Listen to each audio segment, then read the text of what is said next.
welcome back. Taxation is theft. And this is the show that talks about all the ways the government is ripping you off and stealing from you in the form of taxes and lots of other things. I'm Dan, Taxationist Theft Berman, coming to you live on Facebook and YouTube from an underground bunker deep within the jungles of Mexico. Former candidate for President of the United States, currently in the race for Governor of Texas.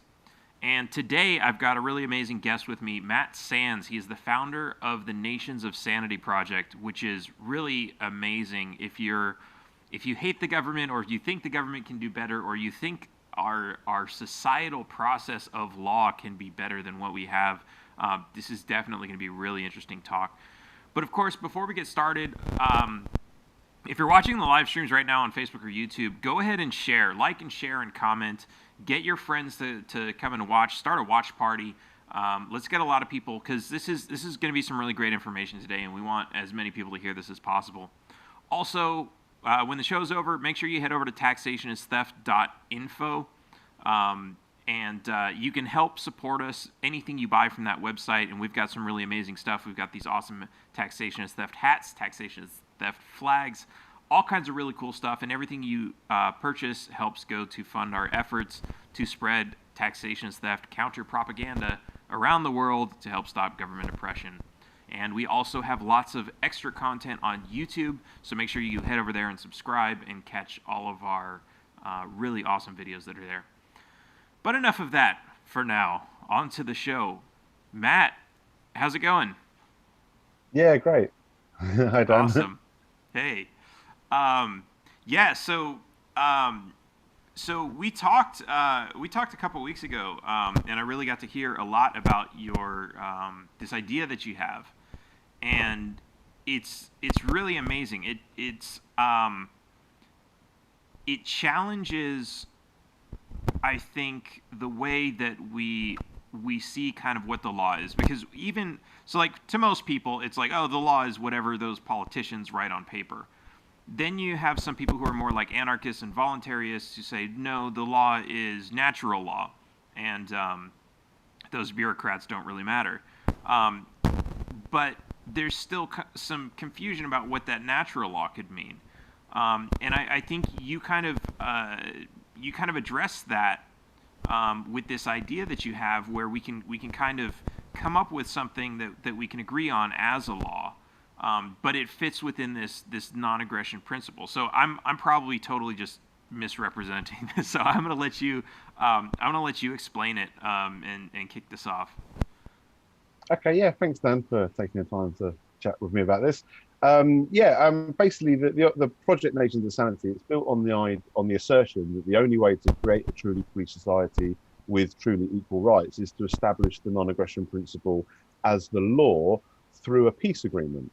And specifically, we actually present a three-part peace agreement, which represents the three dimensions that are required to actually apply the law in the real world, to actually establish it in the real world. And just to quickly go through those parts, it's like part one is just the basic agreement to establish the non-aggression principles of the law. Part two is what I call the lines in the sand, where we set limits of tolerance over differing interpretations. And then part three is about rightful ownership, where we basically ratify rightful ownership using the non-aggression principle.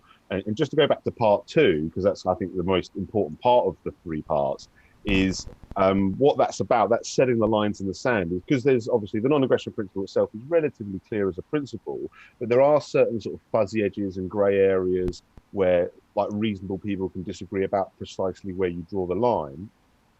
And what we're doing with part two is we're basically acknowledging that, but we're saying, okay, well, that's fine. We can have the grey areas where reasonable people can agree to disagree, and we can't really enforce that as a universal law because it is a grey area.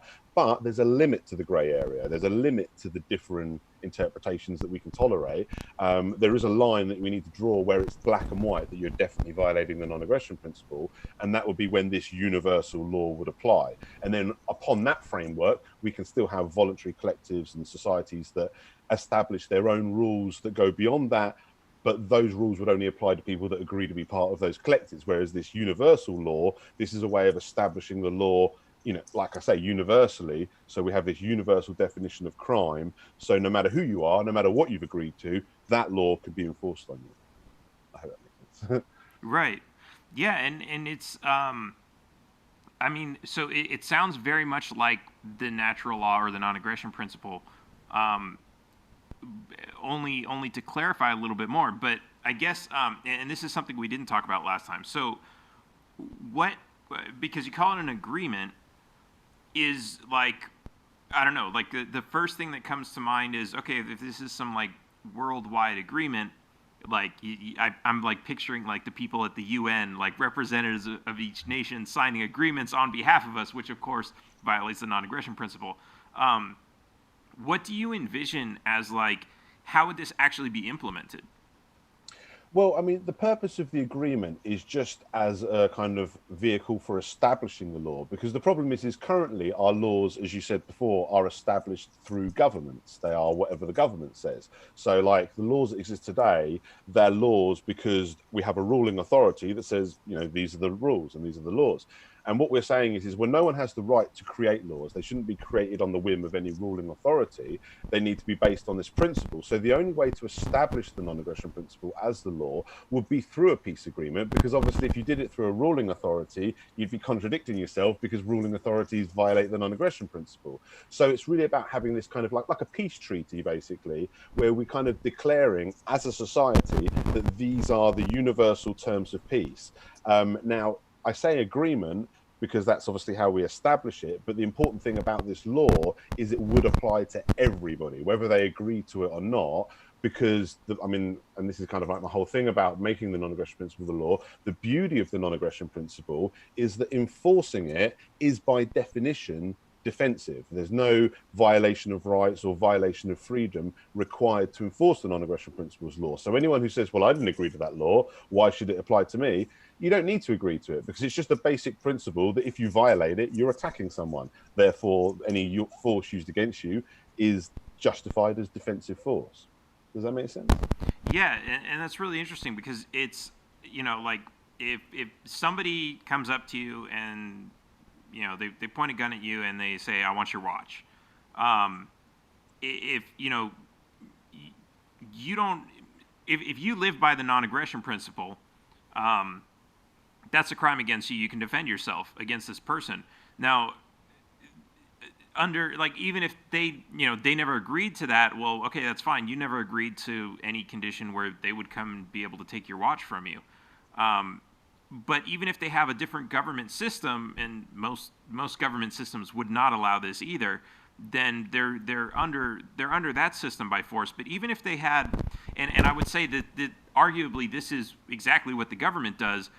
If they say no, I live in a different system and our system allows us to steal from you because you're a different class of person or not one of us or something, that's really something the government would do.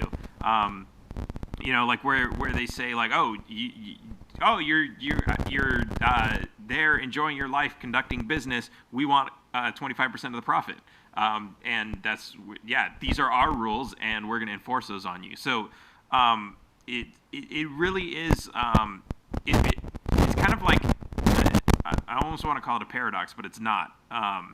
You're not enforcing the laws on anybody. Um, you're really it's kind of like gloves off at that point. There are no rules, and as long as you stick by you didn't become offensive and start an attack on somebody until they initiated that aggression against you. There is no real system that defines you as the criminal, except for the person who initiated the aggression.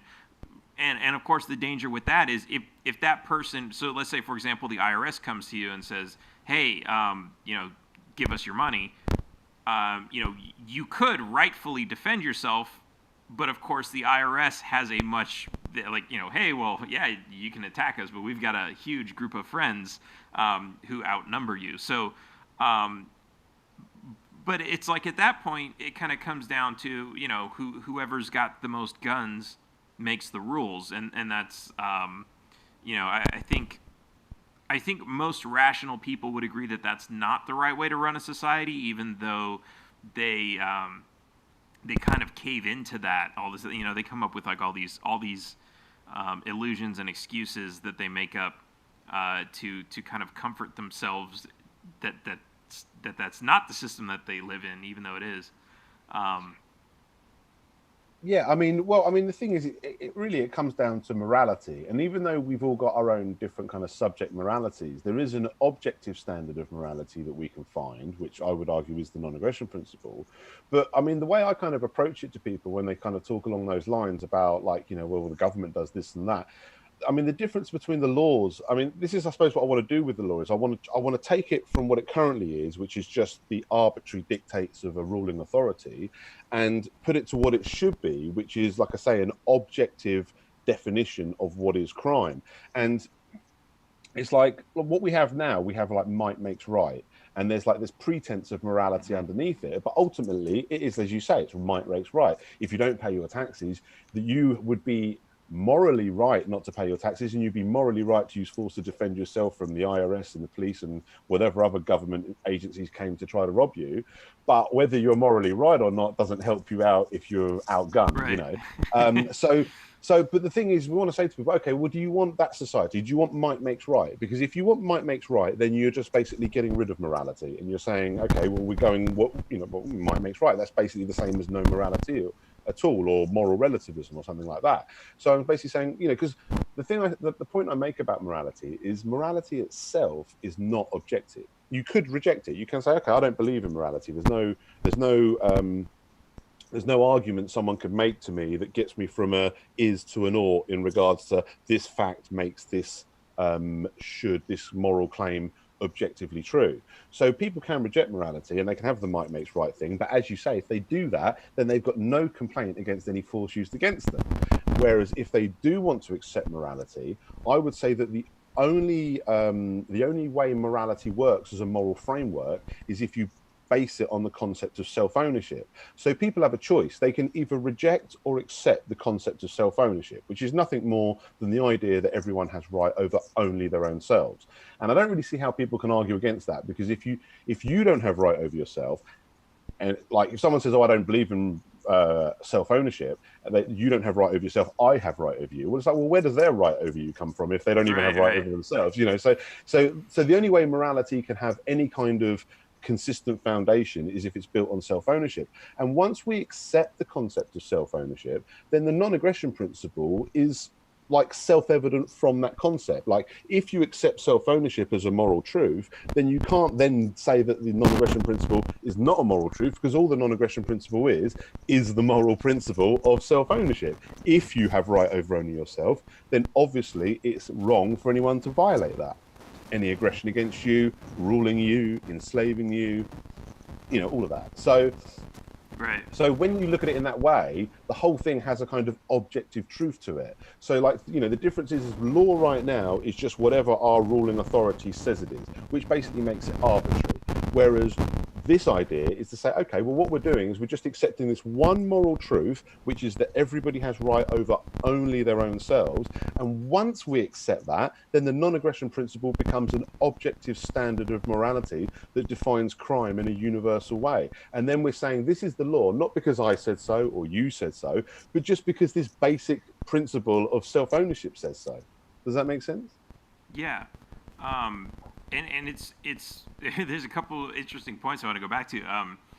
One is you make a really good point. If you don't own yourself, if somebody else has the ability to own you, even if it's not not actual ownership like slavery, but they're able to make your rules and tell you how you have to live.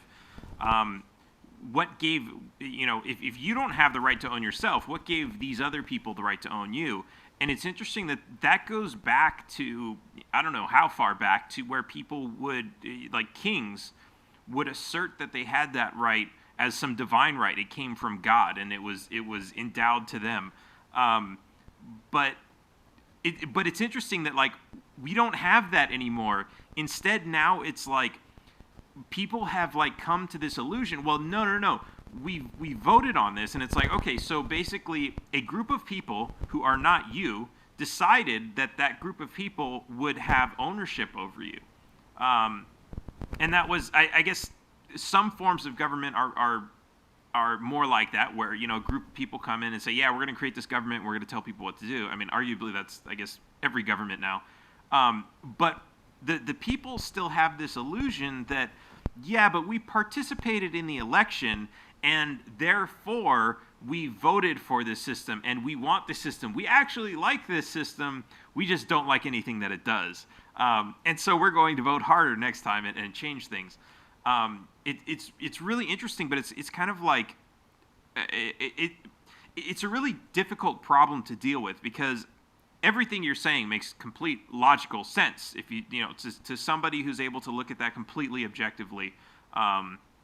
It all makes sense, but most people who are in the real world are what I like to say, they're in survival mode, right? They're not able to think of these things. They have a public education that has taught them not to think of these things and just to obey rules and follow things. And so it's almost like the biggest problem we face is that these people are subordinate to this massive system, which means they are now an extension of that massive system, which now makes that system even greater numbers compared to us who are trying to escape that system. It's just a really difficult problem, because we have to, in some way, figure out how do we beat this delusion that these people have. Because I like to say the biggest threat we face is not the government itself. It's all of the people who blindly follow it and support it, thinking that the government is there to help us. Yeah, I mean, it is a big obstacle. I mean, I think one of the problems is it's all we've ever known. It's what we're born into. It's what our parents were born into, and our parents' parents, and our parents' parents. So it's like that whole saying about the only. I'm going to butcher the saying, but something along the lines of the only things that are certain are death and taxes. And I remember the first time I heard that saying, I was thinking, well, why out of all the things in the world, apart from death, which is obvious, would taxes be something that's certain? But that just goes to show how ingrained and how long-running and historical something like taxes. I mean, it's even in the biblical stories about Jesus had to go to Bethlehem because his parents had to pay taxes. And it's so it goes back that far. And I think the thing is I think there's this kind of illusion of freedom that people have, because there was a time when we were ruled over without any kind of say, without any kind of vote or anything like that. So now that we're in a stage where we have the vote, it's like, now we've got the vote. You know what I mean? It's kind of like if someone gives you a criminal situation, but there's kind of two parts to it, and they deny you one part, like, oh, well, you could control this, but no, we're going to deny you that. And eventually through struggle and people gain the right to vote, and obviously that's not for everyone straight away, women and people of different color at different times and stuff like that. But then once people get to that stage, they're like, wow, we've accomplished something, we've got democracy, and we have the power. Yeah, exactly. They kind of champion it as if it's like some kind of victory, whereas all they've got is the same criminal system they had before, but it's just they've been given these concessions where it's like, okay, well, you can have a say. I mean, most people know they don't have much of a say anyway, but more to that is they don't question the overall criminal organization. They don't think, well, hang on a minute, I didn't like being ruled over by like a single dictator or whatever it would have been in the past. They don't suddenly think, well, how comes a democratic majority all of a sudden should have that right to rule over me?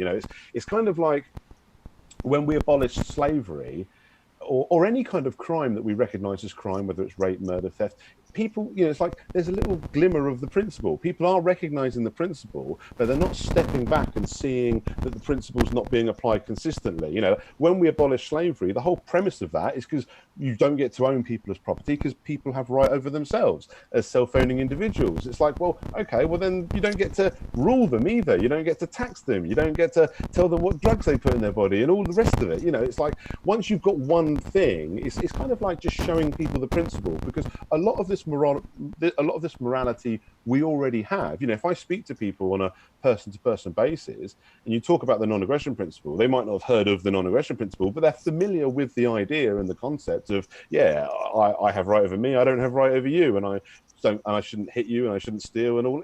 It's kindergarten stuff. It's stuff that we learn at an early age, but we've grown up in a society where we kind of only have that applied in person-to-person relationships, and we kind of have this blind spot with the government where we kind of think they're exempt, or we just don't even recognize that they're doing something that if it was you and me doing, we would recognize it as a crime.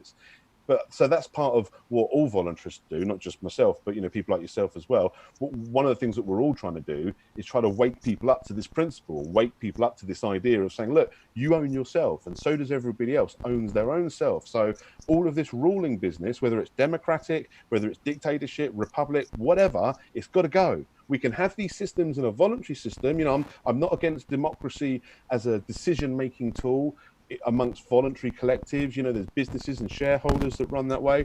That's all fine. But as soon as it becomes a ruling authority where whether it's a group of people or an individual person that says, I have the right to tell you what to do when you're not harming others, that's when we need to draw the line. And part of this whole making the non-aggression principle law idea is about drawing that line very explicitly and very clearly. So there's no kind of, so it doesn't get slipped under the radar and it doesn't get kind of forgotten about. So it's front and foremost, the defining quality of our society needs to be everyone owns themselves, and then we go from there.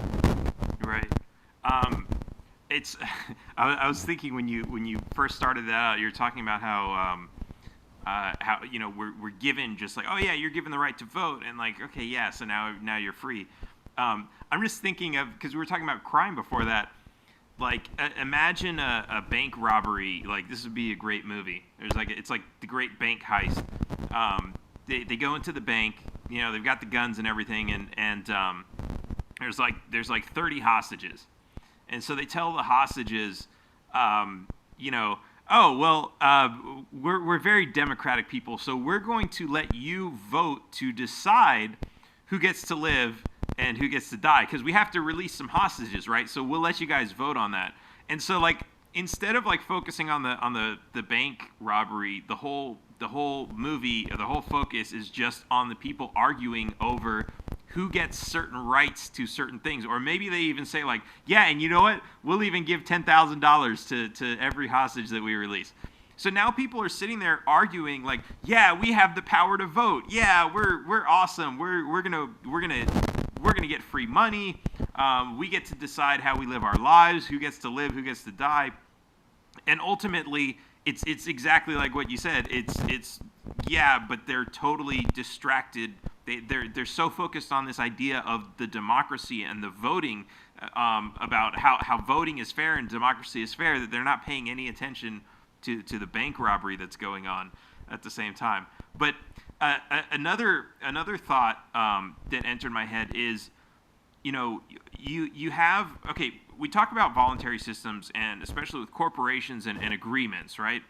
And this one's always been kind of difficult because you have HOA agreements, right? So let's say you buy a house that's in a community and there's an HOA agreement. Now, yes, you could buy houses that aren't in HOAs, but there are supposedly sometimes legitimate purposes for this. Maybe you have I lived in an area that had like a park that was part of the community with a pool and everything else, and so your HOA goes to pay for that, and it wasn't a whole lot of money.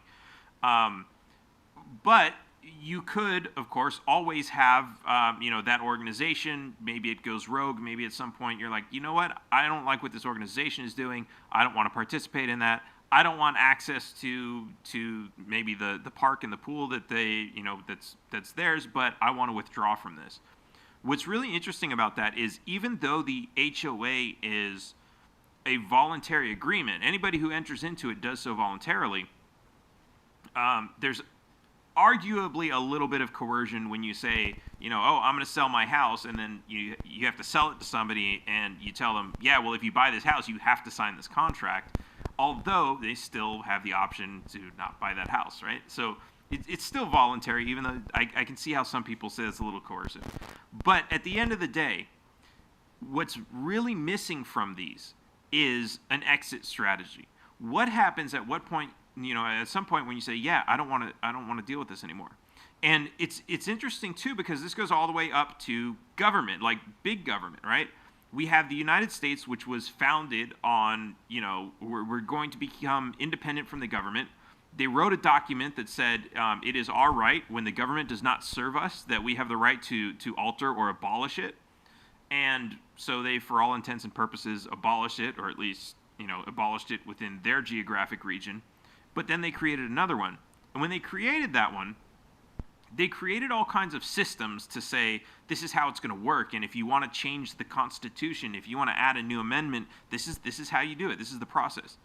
But never once did they write down the rules that say, if one of those states wants to leave the Union, where's the exit clause? If an individual says this government no longer serves me, or what if people want to just completely dissolve the entire United States government? Where is the exit clause for that? Where's the ability to say that? So going back to the HOA, I think it would be really interesting if people started to think like this, and to put pressure on, because usually, I mean, nowadays it's like, some development company is going to buy a huge plot of land. They're gonna start breaking it into lots. They're going to create the HOA, and they're going to start selling the houses along with it.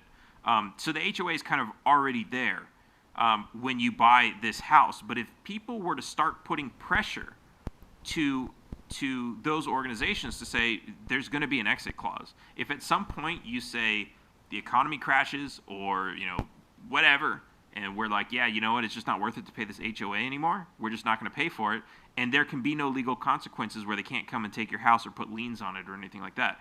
We have to start we have to recognize, it's like the think globally, act locally thing. Like this is a very local way that we can start to think about that type of thing. Because if we can't figure that out in our neighborhoods, we're definitely never going to figure that out on a big in the big picture with something as big as the government. So I don't know. What are your thoughts on that? Yeah, I mean, I would push back a little bit on the idea that there's coercion involved with a homeowner agreement, because, it is an agreement. I mean, like you say, no Right. one's forced. I mean, the thing, it's like I mean, normally when we sell property, we just sell property. If I sell something to you, you buy it, and then it's yours, and whatever you do with it is up to you. But if we wanted to make a contractual agreement where we said, okay, part of the agreement of me selling to you is that you also agree to these terms, like the homeowner agreement, I don't see anything wrong with that. That's an agreement that you have the right to I agree. Yeah. enter. And obviously, if you violate that, then you're violating contract, you're violating your agreement, and whatever penalties are involved would be something that you should obviously include in the agreement. Like if I mean, one example someone gave to me was like about kind of like indentured servitude, and like, if you had a debt, would you be able to sell yourself into slavery and stuff like this? And I mean, the way I define slavery is it's kind of oxymoronic to say sell yourself into slavery, because slavery is a violation of your self-ownership, and to sell yourself into anything you need self-ownership. So, but Right. you get the idea of what they're saying. And I'm saying, okay, well, yeah, you can do that. Let's say you had a debt and you said, okay, well, I'm going to make myself your, for want of a better word, slave for the next month to pay off this debt. And then after 2 weeks you think, do you know what, no, I don't want to do this. Well, you still own yourself, really, because you can't really truly sell yourself, because you're always going to be yourself. But you have made a contractual agreement with the person. So if you break it, then obviously you violated that contract, and at the very minimum, the debt that you owed, that you were obviously doing this agreement to pay off, would still be owed, because the agreement you made to pay it off you haven't followed through with. So it's not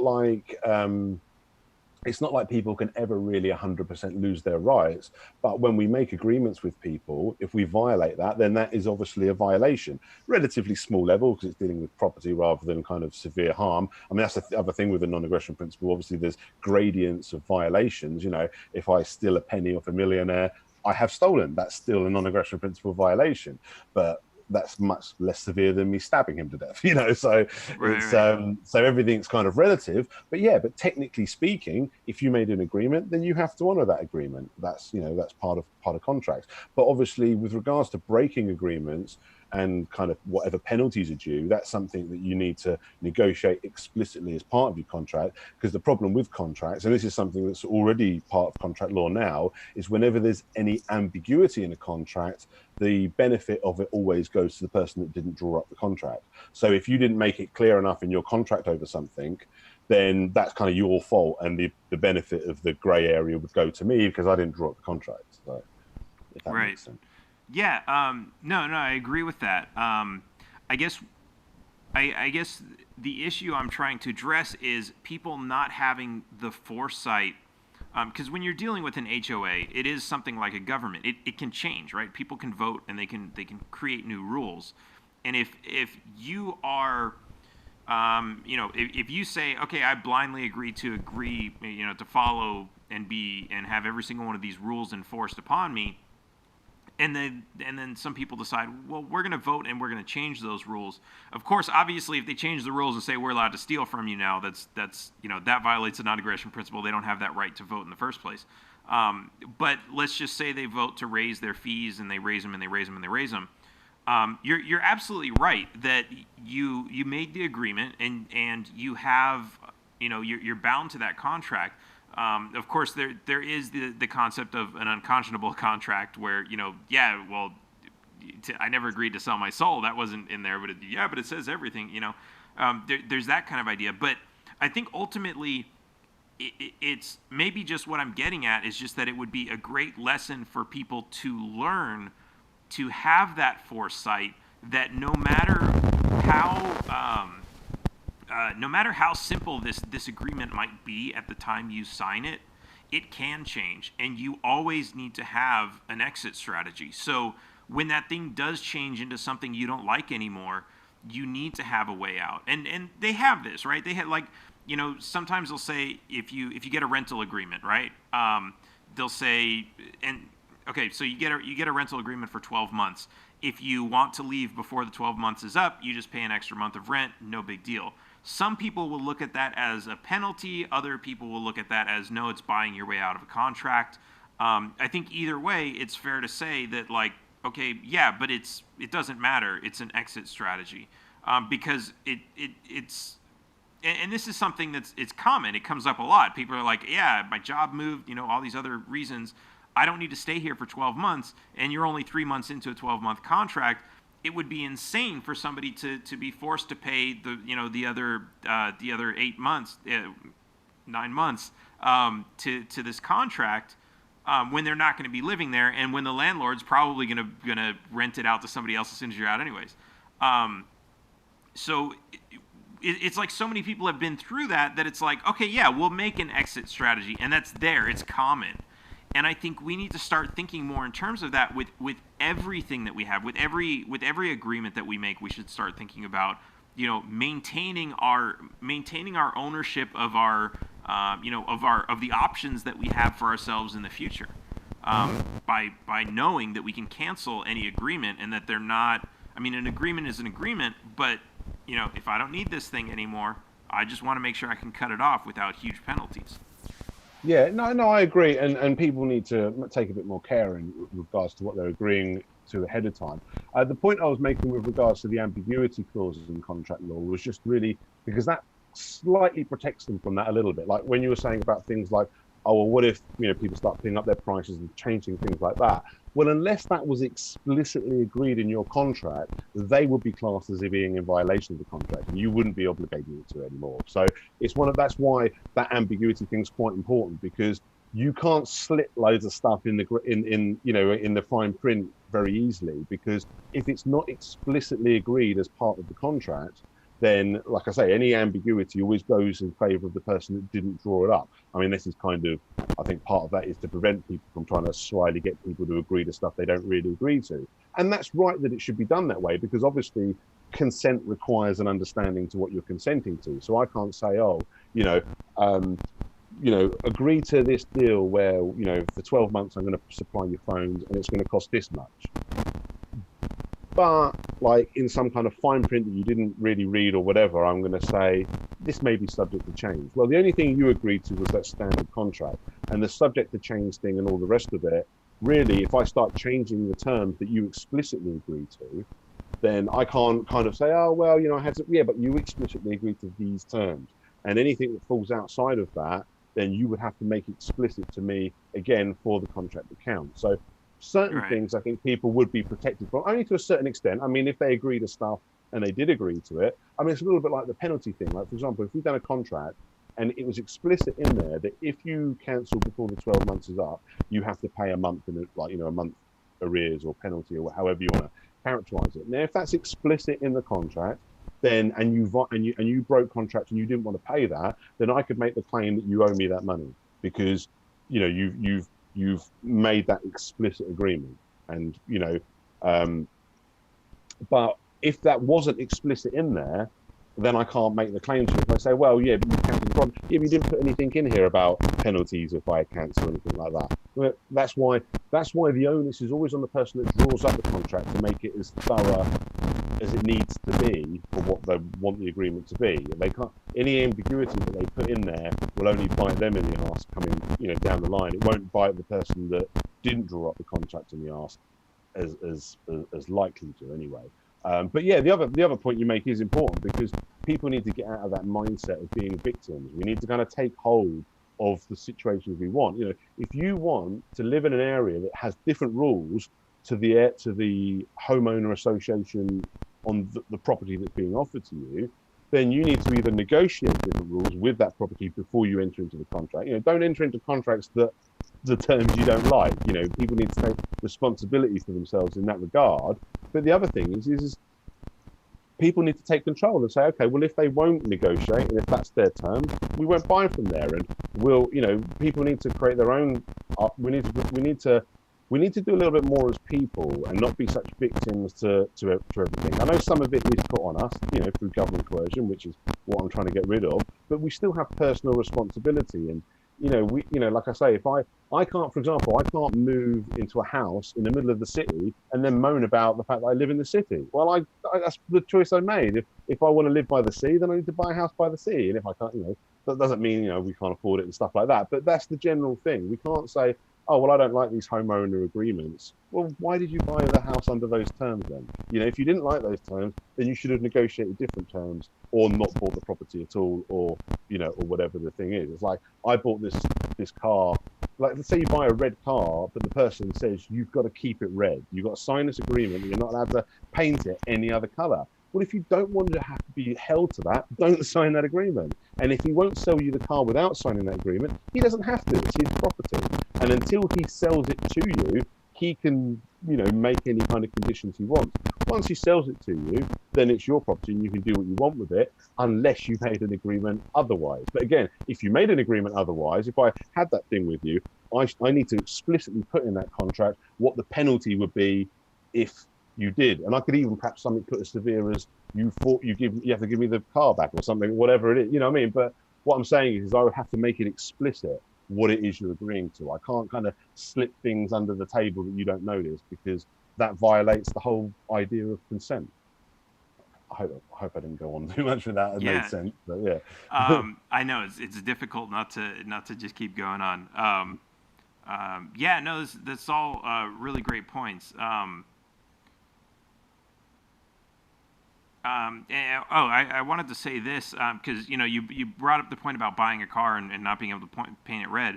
That's actually like a real situation where you have so many different ways. You can, somebody sells a property and they're like, yeah, but it's historical, it's meaningful to me. So I want to sell this to you. Or maybe they sell it to some sort of or put it in a trust, or sell it to some sort of organization that's going to take care of it. And they say, just don't tear the house down and build a new one. This is your thing. You can live in it. You can do whatever you want, but you have to keep that. That's a real thing. And at the same time, it's really interesting. And I know nobody lives forever, so it's not like you can always be there to protect something. But I think passing something in that way with a contract is kind of the best way you can find to preserve something. And at some point it might be that maybe you can't find somebody who's willing to sign that, and you just got to sell it and let it go. Well, sometimes sometimes you get some rich person who'll buy something and then donate it to a museum.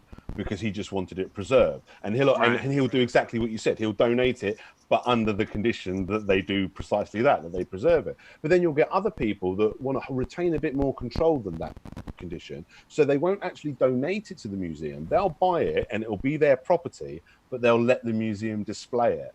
And so again, you'd have that choice. You could say, well, I don't quite want to give up property of it. I want them to look after it and take care of it, but I might want to change my mind, or I might want to pass it to my kids or whatever. So they might retain ownership, and that's often the situation. A lot of museums hold stuff that they don't own. There'll be some person who owns it, but they're putting it on display because that's what they wanted it for, but they also wanted to retain ownership. Whereas you get other people that will just completely donate it to the museum and say, well, I trust you, that's yours now.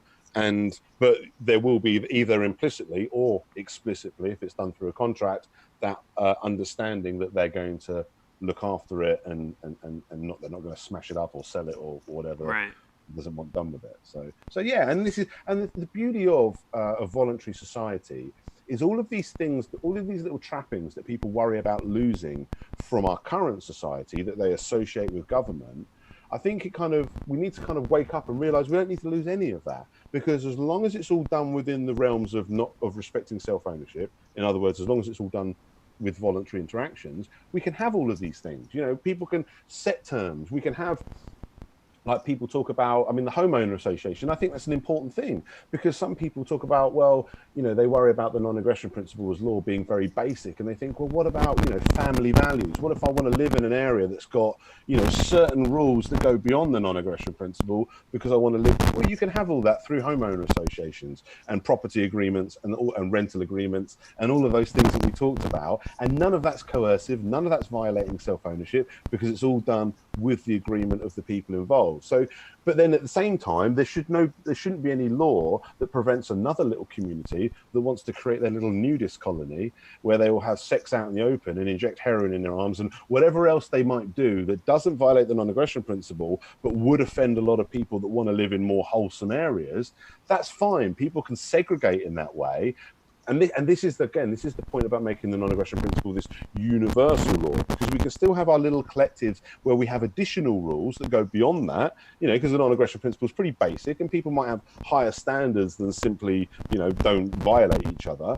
And that's fine, they can do that, but those higher standards, they can only enforce on people that have agreed to be subject to those rules ahead of time. Whereas the whole point of the non-aggression principle is we're saying, look, this applies to everybody. It doesn't matter whether you agree. We don't need a rapist to sign a contract with us for us to use force against someone to stop them from raping. It's a crime. We recognise it as such, and we go from there. Right. Yeah, and it's also interesting too. Even now, there is a lot of there's a lot of voluntarism to some degree. I would. It's kind of difficult to say, but let me give some examples. So, like, a lot of contracts you have in the fine print, it says something like, this contract shall be governed by the laws of the state of blah blah blah blah blah. And so basically, what that means is, so let's say you make a contract with a renter. Or you're renting, you're the renter, you're the landlord, whichever side. You have a contract, and the place where the property is that's going to be rented, there might be laws in place that say certain things, like you have to give 30 days notice for vacating and all this other stuff, and that stuff might be in the contract. But whether or not it's in the contract, the fact that it says and all of the laws of the state of whatever are going to apply, that's basically it's like the contract, but it's a bunch of other government rules that are built into the same contract. If you were to get rid of the government completely, you could just as easily write all those things right into that contract. One of the difficult things is that when you have the government do that, you can't necessarily change some of those rules. So in some places, for example, let's say, hey, can I rent this place from you? And you really want to rent this apartment, and the guy's like, no, you know what? I had some really bad experiences with renters, and I know the laws here. I can never kick you out if I don't like what you're doing to the place. If you're playing loud music in the middle of the night, I can never kick you out. So I'd rather have it empty than rent it to somebody. And you really want to rent it, so you say, okay, you know what? I'll put in the contract that you're allowed to, while I'm out, you can lock the door and throw all my stuff out the window. It's totally cool. It's in the contract. You're allowed to do that, and you're now protected against this. But it doesn't work that way, because the government's coercive laws will override that contract and say, well, yeah, I know it's in the contract, but it doesn't matter. You can't do that because our laws are, they supersede that. So that actually takes away our right and our ability to have control of these situations and set our own terms. At the same time, it's really interesting that you have things like I want to say like eBay is probably a good example, where you have this system where people can sue each other over. I mean, people can, disputes will arise. Somebody buys something, they didn't get what they ordered. They didn't make a payment on time. All these issues can arise, and in the fine print of their terms and conditions, because eBay doesn't want to get dragged into court for every, of these hundreds of millions of transactions, they say things like, okay, if a dispute arises, we will be the arbiters of these disputes, and we will handle this, and we have a process. We deal with all of it. It's very streamlined. Something you can't say about the government's process, but it's that's the control. And then they can also put things in there like we're indemnified. You can't sue us. All kinds of stuff that they can add into that. And essentially, what they're doing is they're building a legal system that is designed to handle disputes without the government. And I think for the most part, they've stayed out of court. They've done a pretty good job at doing that. And it's interesting that they've also done a really good job of making sure that everybody's happy, because they've got so many customers and they understand, we want people, even if they have a dispute and they lose, we still want them on the website. They want them to buy again. We want them to sell again. We want them to be a part of the system. They have that incentive, which the government doesn't have. If the judge gives you a really screwed up deal and says, no, you're both guilty, you both have to pay. There's no incentive for them to make sure some of them are good people and they want to do the right thing, but sometimes they're just like, I'm sleeping through this thing. I don't want to hear about the story. There's no incentive there. So I think these are all really, really important aspects for everybody to see, that we do have that power in some ways. We're already exercising part of that. We're already living like that. And if the government were to leave us alone in these areas, it really wouldn't be a huge jump to, from where we are to get to that. Yeah, exactly. And also using the same kind of thing that you're talking about this is how voluntary collectives can work as well, because a lot of people will say, well, okay, get rid of the government. What do we do?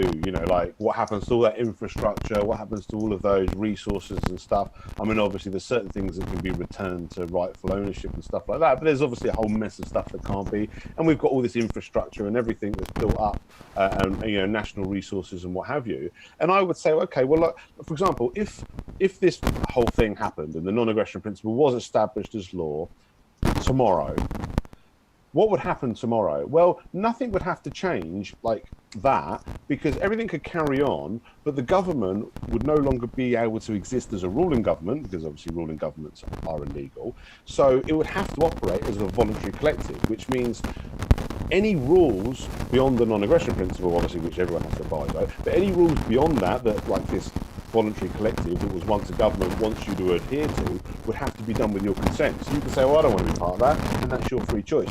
It's like I say, I mean, I always kind of, particularly if I'm talking to people of a left-wing persuasion, one of the things I kind of lead with when I'm kind of really trying to sell this idea to them is I talk about, look, this is equal rights. This is true equal rights, because the only right that we all have is over ourselves. Like when you said about people having a contract between them, and then the government steps in and says, oh, no, we don't care what this contract says, we're saying this. It's like, well, they don't have the right to do that.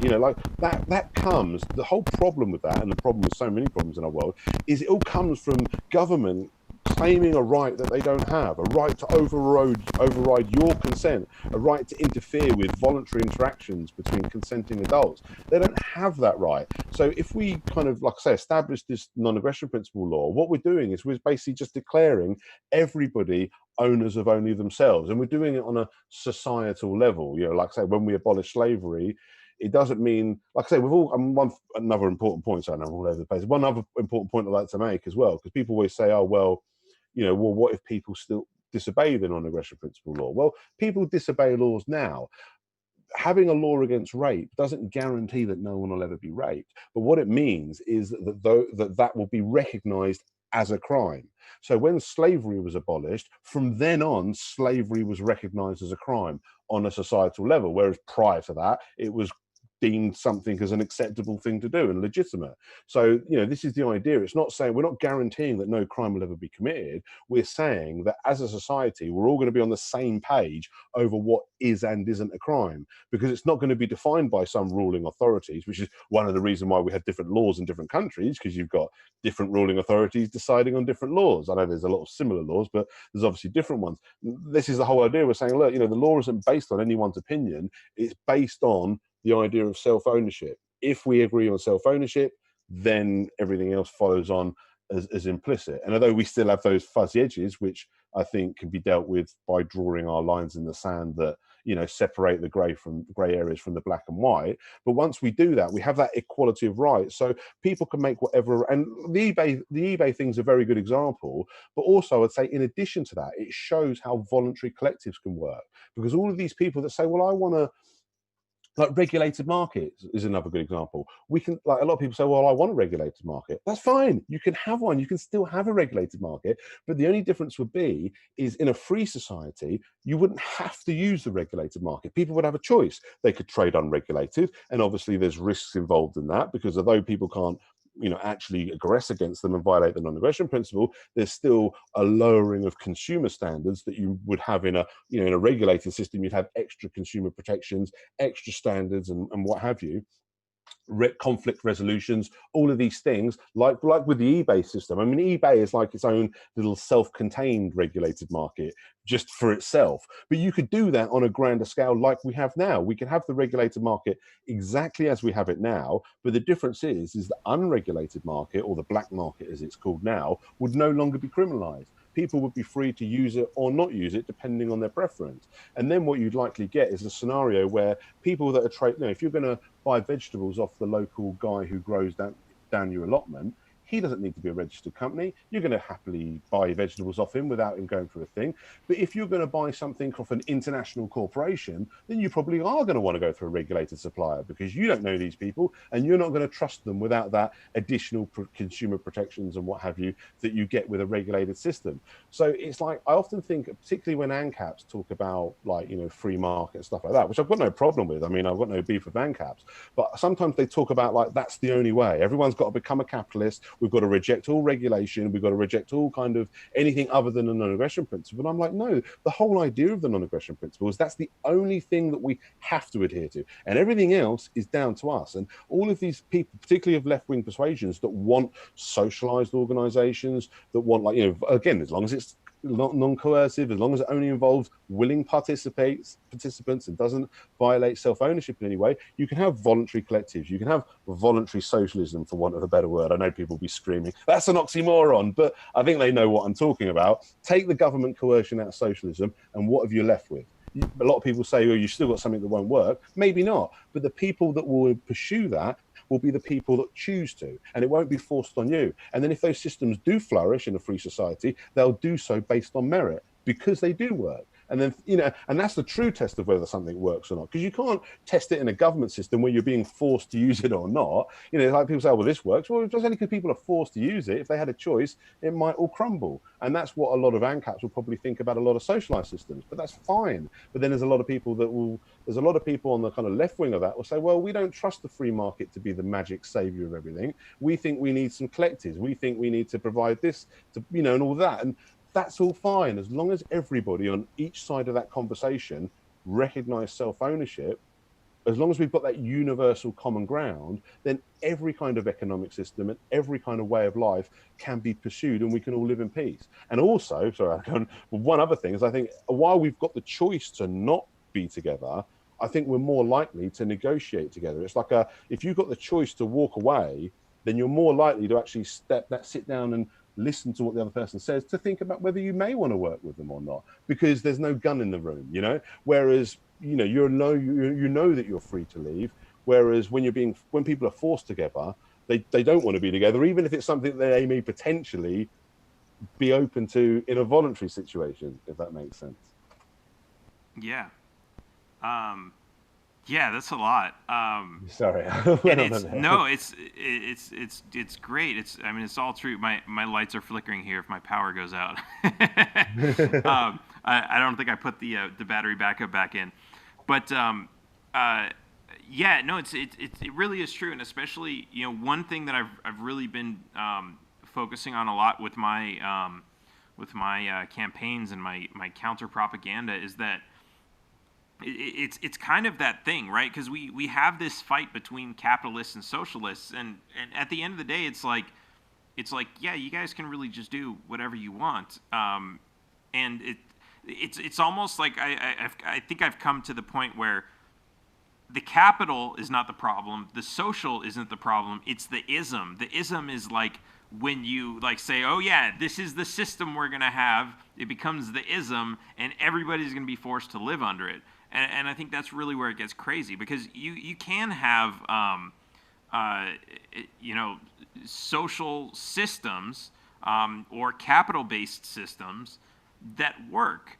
And I talked to one guy. He called himself an ANCOM, and he was talking about his perfect idea of what his commune would look like.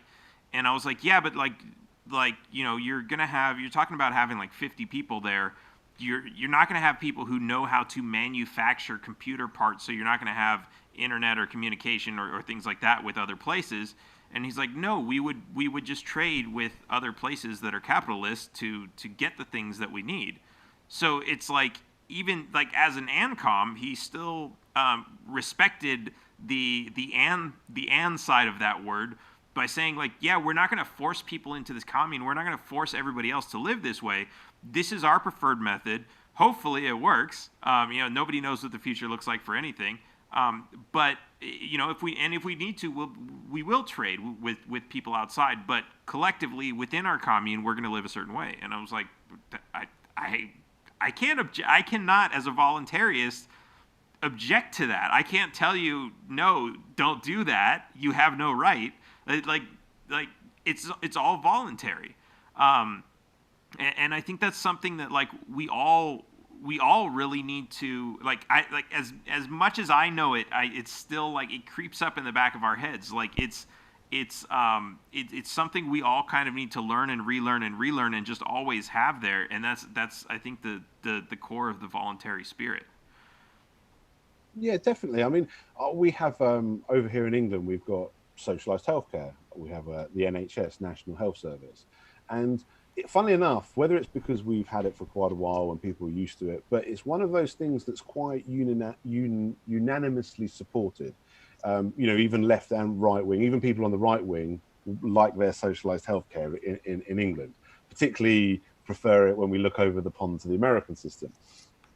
Now, the problem with both the American system and our system in England, again, is the government coercion that vastly inflates medical costs and creates, and particularly in our system. I mean, as much as you'll struggle to find anyone in England who doesn't want the NHS, but you'll also struggle to find anyone in England who doesn't also say that the NHS is in big trouble, that it's bloated with corruption and bureaucracy, as well as being underfunded in other areas and all of this. But that all comes from the coercive aspect of it.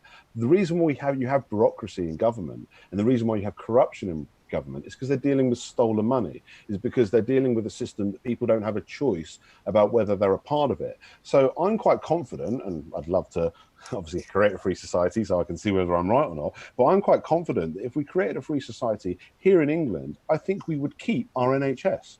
It would obviously be a non-coercive version where everyone would be able to cash out of it and say, I don't want to be part of this, and that's fine, they don't have to be. But obviously the consequence of that might be that they don't get to use the services of it, that, you know, and they, if they want to go private, then they have to go private and stuff like that. That's fine. But the point is a system like that. I mean, I think some people might look at the both systems. If you got rid of government, both the American system and the English system would improve, because you get rid of that coercion. So, like, for example, a true free market private system in America, the cost of drugs and stuff comes down because you've got that competition. You get rid of all of the licenses and patents that drive pharmaceutical costs up. You get rid of the drug war. I mean, cannabis prohibition is a big thing that would drive it down, because that would replace a lot of medicines and stuff like that. You know, so there's all these things that would happen that would improve both systems. Whether you've got an actual free market where people are just going through private providers and basically doing their own thing with regards to the healthcare, or whether you've got like a more socialized system like in England, where we're all part of this national health service that we all kind of contribute to, and that provides for all of us, including those of us that can't even afford to contribute to it. But the thing is if that started working in a way that wasn't working for us, or in a way that we didn't want it to, we would have that control, because we wouldn't have to be part of it. We would actually be true owners of it. Like, if you're a shareholder of a company, you can cash out at any time and say, I don't want to be part of this anymore, because it's not running the way I want it to, and because I'm only one member of many people that are equal owners of it, I don't get to dictate how it goes, and I'm being outvoted, so I'm going to cash out and I'm not going to contribute to it anymore. And that's fine. But again, coming back to that thing about when you've got the right to walk away, your power to negotiate terms that do fit what you want work much better. And just to give you an example, here in England, if I was like, you know, cannabis is a perfect example. That's obviously not available on the NHS, or there is a version of it that's like a patented pharmaceutical that's kind of super expensive and not very good and all that. But you know, if I say, oh, they're not providing me this medicine, so I can say to you, okay, right, you got a simple choice: either start providing this, or I'm no longer going to be part of the NHS, and you're going to lose me as a part owner and a customer. And that will be my power. I'd have that power to walk away. And simply from having that power, I've got more chance of influencing this organization to actually work in a way that I want it to, because I've got that power to walk away. So again, whether it's a socialized system or like a private system, and again, when I say socialized, for people that are listening, I'm not talking about government socialized, I'm talking about, you know, a voluntary collective. Either way, having that freedom allows us to have a system that actually works for us. Yeah, and you bring up a really good point when you talk about walking away. I remember reading books on negotiation, and like the most powerful tool is the ability to walk away. And it's like, and I thought this was like, okay, yeah, like, you know, because they always use examples of the car dealership. You walk into the car dealership, and you know, you ask them for a lower price, they don't lower the price, and you say, okay, fine, I'm going to leave. Well, I tried this, and I was like, okay, I'm going to leave, and I left, and they just let me walk out. But what was interesting was, you know, because like this is of course in LA, where it's like they don't care. They probably go through so many cars, they just don't care. But I took a trip to China, where, you know, in the U.S., like, everywhere you go, anything you want to buy, the price is on the thing, and you can't haggle, you can't negotiate or anything. But in China, it's really interesting that, you know, pretty much all the shops you go to, it's, you know, how much is that? They'll give you a price, and then you say, no, I'm not interested, and you walk away, and they start lowering the price, and they say, no, I really don't want it. And it's really interesting, because if you really just don't want it, like, oh, that was interesting, but I don't, like, I would never buy this. I would never want this in my house. I just thought it was interesting to look at it for a minute. They think you're interested. They think you want to buy it. If they can get the price down low enough, you will buy it. And so they take walking away as a negotiation. Okay, fine, I'll lower the price. It's really amazing. But this is also really interesting, because I've been trying to, I guess, find the right words to describe this, but our labor market, you know, we are forced to work because we have a high cost of living. We can't own our homes because we have to continuously pay property tax on them. Through generations, that's been taken away from us. So even those who had property in their family generations ago, you are now forced to rent. They say, like, oh, America has the highest property ownership ever. Yeah, but nobody actually owns that, because you're paying a mortgage and you're paying property tax on top of that. You just have it in your name. But it's at the end of the day, you need to get the coin to pay the king just to exist. And because of that, you need to go to get a job. And what's interesting is your ability to walk away. Before all these taxes were there, you could literally walk out into the woods, squat somewhere, build a cabin, catch fish out of a river, catch your own food, grow your own food, whatever you want, and live your life perfectly happy without having to get a job. But all of these taxes said, well, yeah, you can still do that, but you have to pay a tax, which means you have to go into a job and work. So while that is not a glamorous lifestyle, and a lot of people enjoy working for having all these luxuries that they have in a city, the fact that they have taken that away means that they have taken away your ability to walk away. So when you walk to a job, you need that job. And you say, yeah, I want to work. And they say, well, we'll give you $5 an hour. And it's like, yeah, but that's so low. If you could just walk away, and if everybody that walked through that door and they offered $5 to walked away, at some point they'd say, oh man, these people are just walking away. I might have to offer them more. But if you're in there and you say, I can't walk away because I got to pay the king his property tax, then you are stuck. And it seems completely unrelated because it's a voluntary, like we say, it's a voluntary contract when you walk in to get your job. Like, yeah, but you agreed to work for this amount. Yeah, but you agreed to work for this amount because your negotiating power was taken away by the government. So it's really interesting. It is still a voluntary agreement, but the pretext is completely coercive. And it's not the employer's fault. I mean, unless it's like a huge employer that's like been bribing politicians. Yeah, up the taxes so I can get cheaper labor. Who knows? Maybe. But yeah, I think that's really interesting. Yeah, with like you say, there are people. I mean, it's one of the reasons why I find the minimum wage argument so frustrating, because it's kind of like they missed the point. They missed the point that the reason why companies get away with paying such low wages as people is because, as you say, it is voluntary. I mean, I work a job, I hate it, the wages are too low. So it's kind of, but it is still voluntary because no one put a gun to my head, and all of the kind of coercive elements, if you like, are just laws of nature. Like, I need to feed myself. That's it's no one else's fault that I need to feed myself. And as you say, so like my employer didn't have any part in the coercion, but the simple fact of the matter is I have such a low level of negotiating power because there's plenty of other people who desperate enough for work that will, that are all vying for it and all the rest of it. And it's almost a little bit like when people that would call themselves maybe ANCOMs or people of a left-wing persuasion that are very anti-capitalist. One of the things I sort of say to them is like, well, in a way, you're kind of forced to engage in, just like people on the right wing will complain that they're forced to pay for these socialized programs and stuff like that. People on the left wing are forced to engage in capitalism in ways that they might not want to, because the people that might want to create their own little commune can't, because again, they'd have to pay property taxes and they'd have to pay. So even if they wanted to create a moneyless society, they'd still need to have some kind of money earning potential as a community to pay the big government that's claiming ownership over everything. So it's like having this giant mafia. In fact, I often talk to people, I always kind of dare them to kind of show me how a government is any different from a mafia in regards to like any aspect of it, really. Like the extortion of tax, all of the we own this, we'll protect you, but we'll use force if you don't pay us, and all of that sort of stuff. So it's kind of like you can kind of say to both sides, look, we're both being forced into stuff we don't want, and that's the point. The commies can have their communes, the cappies can have their free market, people that want little hybrid systems can have their hybrid systems, and we can all negotiate on much better terms. And we might find as well that there are things.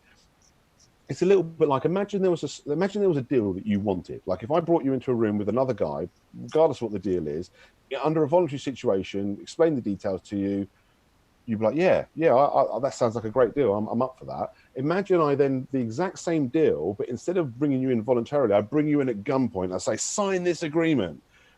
Still tell you what it all is. You're going to be resistant to it, even if it's something that you might have otherwise wanted, because someone's forcing you to do it. And it's kind of like, it's kind of like if you take that coercion away, apart from the fact that we have the right to walk away from each other, and that's always great, and sometimes that'll be the best way to go. Sometimes, we're not all going to, mix and work together, but we can still live in peace because we have that foundation of self-ownership. But the other thing is when we've got that coercion out of the way, all of a sudden, I think we might actually find ourselves negotiating and coming together in ways that we wouldn't have imagined before. And I'll just give you a very quick example of this.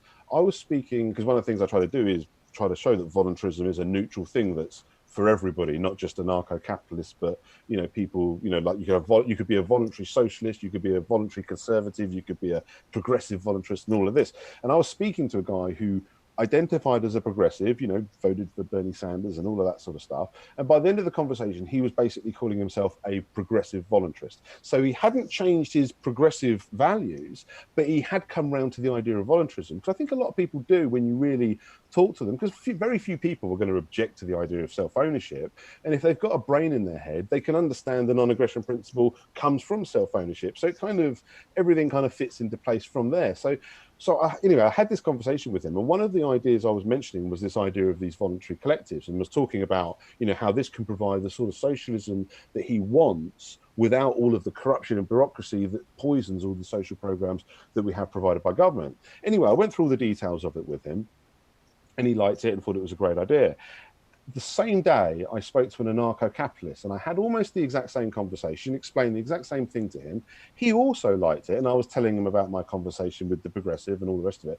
He also liked it and actually said, yeah, I think I'd be into that. But his only quibble was, as far as he's concerned, it wasn't socialism that I was describing, it was capitalism. So they both liked the same idea, but one of them wanted to call it socialism, one of them wanted to call it capitalism. It's the exact same idea. But the guy that was calling it capitalism was saying, well, that's capitalism because it's free market, it's voluntary. Even though you've taken the profit motive out of it, instead of doing a business model, you've got this collective where everyone's kind of, contributing and looking after each other. But because it's voluntary, that's still free market as far as I'm concerned. That's still capitalism. And I couldn't really argue with him because technically he was right. But then the socialist guy was saying, well, that's socialism because it's a social program. You can't say these people are capitalists, they're not businessmen, they're not making a profit, they're and all that. And again, he was right. And I was kind of sitting in the middle thinking, well, do you know what, I could give two monkeys whether we call it socialism, capitalism, or whatever, if it's truly voluntary, if it's truly a free society, and both sides actually like the same idea, they just want to call it something different, that's fine. And I could imagine if we ever created a free society, I could imagine a lot of people on the left saying, yeah, this is all we ever wanted. And a lot of people on the right saying, yeah, this is all we ever wanted. And I'm thinking, well, why have you been at each other's throats all this time? It's because we've been having the wrong argument. We've been having this socialism versus capitalism thing when it should have been authoritarianism or statism versus voluntarism or freedom, or however, it's when you see that political compass where you've got the left and the right and you've got the up and the down. It's, for me, it's like, I don't care about the left and the right, I care about the up and the down. Because as far as I'm concerned, I'd happily live in a commune if my rights were respected, just as happily as I'd live in a free market capitalist society if my rights were accepted. But I would reject any kind of capitalism that involves a coercive government, and I would reject any kind of socialism or communism that is a government dictatorship. So that's kind of where I stand on it. And I just think that way, people don't have to abandon all of their values. Like the progressive, he didn't change any values at all to become a voluntarist. He just said, I agree with you, we shouldn't use government coercion, that's wrong, but I still think we should, through voluntary collectives, do this rather than going through sort of typical business models. We should have a healthcare program that we all contribute to. And the thing is about it, when you look at it in those contexts, all of a sudden there's a little bit of a selling point because, like one thing that our National Health Service has over any insurance company that you could have in a private system is we've got massive buying power because we're an entire nation. So even under a voluntary system, the buying power of a national health service, again, without the coercion of government, without the corruption of inflated prices that are ripping us off, all of a sudden healthcare can be brought down. That's why I say in a free society, healthcare could be so much cheaper, whether it was socialist or capitalist. Either way, it would be vastly improved. Sorry, I went on a bit there. No, that's great stuff, and that's I mean that really goes full circle back to what they teach us in school, right? They give us the options. Well, yeah, there's socialism, there's capitalism, there's communism, there's all these isms, and we live in one, and we live in the best one. That's never going to change, and but they don't teach you about voluntarism, and I think that's really awesome that a lot of people are hearing that and seeing that not as a threat to, because that's a socialist hears capitalism and they see it as a threat. A capitalist hears socialism and they see it as a threat, but they hear voluntarism, and yeah, sometimes they're like, but what happens when corporations make their own police departments? They come up with like rules, things that might potentially scare them. But it's really interesting to see that for the most part they understand. Yeah, it's much better. Like even with Democrats, I've found a lot. When they object to me saying taxation is theft, the first thing I go to is, well, do you like where your tax money is being spent? And of course, they're always like, no, the bombs, the wars, all this, the corporate bailouts, and no, they hate that stuff. And I'm like, well, if you would stop handing your money over to the government, you'd eliminate all of that, because it's the politicians who are spending all this, spending all your money that way. Yeah, I mean, Anyways, when I spoke to, sorry, I was just yeah, saying, when I spoke to the progressive, I made the same point, because I said to him, like, because I was saying, well, look, you don't like I'm sure a lot of things, the wars and the police brutality that you're funding, and you shouldn't be forced to do that. But in a free society, you wouldn't be. But at the same time, the right wingers that might not want to fund the healthcare service or the welfare service that you do want to fund, they don't have to. It's just about, I think, and when you put it to people like that, they start realizing, well, hang on a minute, it's just offering everybody the same rights that I want for myself. And it appeals to people's sense of fair play and morality. It's just about bringing it to the surface. It's almost like this hidden principle that we're not illuminating, And I think if we shine a light on this concept, I think we'll be surprised how many people on the left and right are actually more receptive to it than we might otherwise think. absolutely. So we are at the end of our show. This has been really amazing. I just want to give you an opportunity, if you have any final thoughts, or if you have any websites or anything you want to plug. Here's your opportunity. Go for it.